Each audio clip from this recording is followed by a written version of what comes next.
quand j'ai commencé cette série, en fait, c'était un peu un hasard. Je faisais d'autres peintures ici, dans cet atelier dans lequel on est.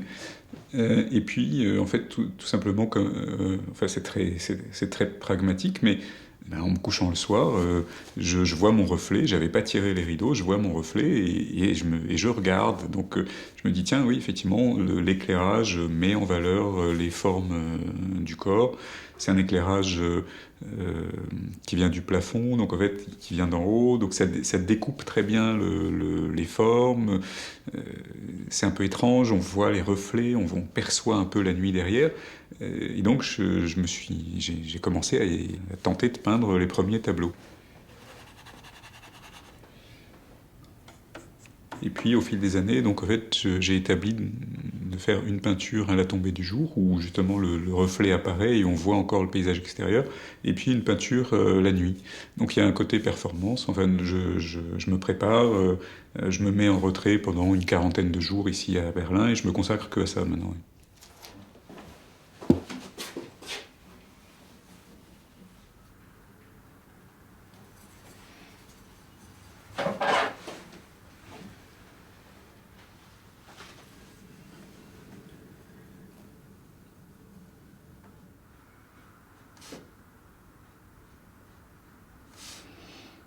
J'ai commencé ce travail en 1995 bah, il s'achève la semaine prochaine, c'est-à-dire le jour de mes 50 ans.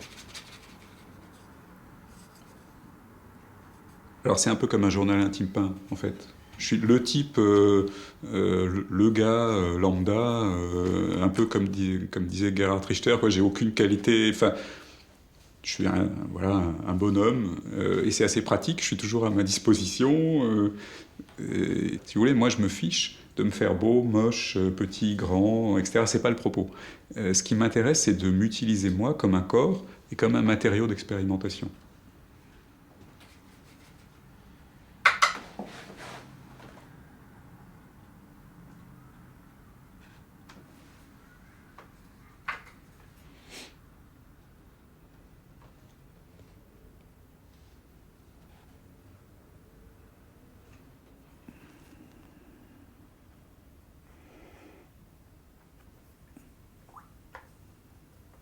Quand je peins, en fait, j'ai des poses simples, et puis j'ai essayé de faire des poses un tout petit peu plus compliquées, sophistiquées, etc.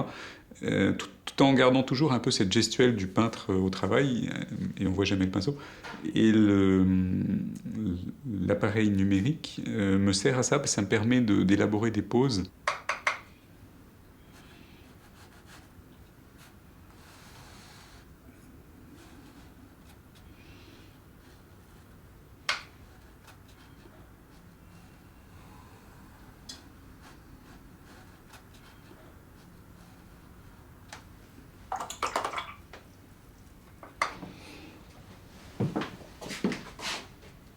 De penser le travail en série avec en fait des contraintes de lieu, de temps, de format, me permet une liberté que je n'aurais pas si en fait je voulais réaliser un beau tableau à chaque fois.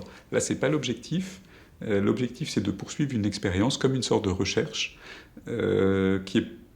Alors, c'est pas une recherche scientifique, c'est pas une science dure du tout, mais c'est quand même une sorte de recherche sur à la fois la perception, la variabilité, etc. Euh, et ça me en fait, ça m'autorise, moi, je me donne moi-même mes autorisations, à y glisser des tableaux ou des essais que j'aurais peut-être pas conservés dans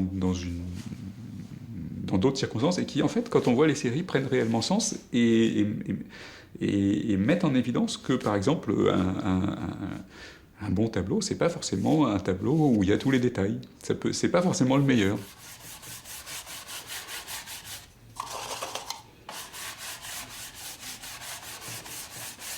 J'ai commencé à collectionner ici à Berlin des conserves alimentaires, parce que dans les magasins ici, on trouve l'industrie agroalimentaire, mais on conserve des choses comme des saucisses, etc. Et voilà, visuellement, ça m'a attiré. Donc j'ai commencé à constituer une petite collection. Et ensuite, je me suis mis à peindre des tableaux saucisses, voilà, donc, des petits tableaux carrés.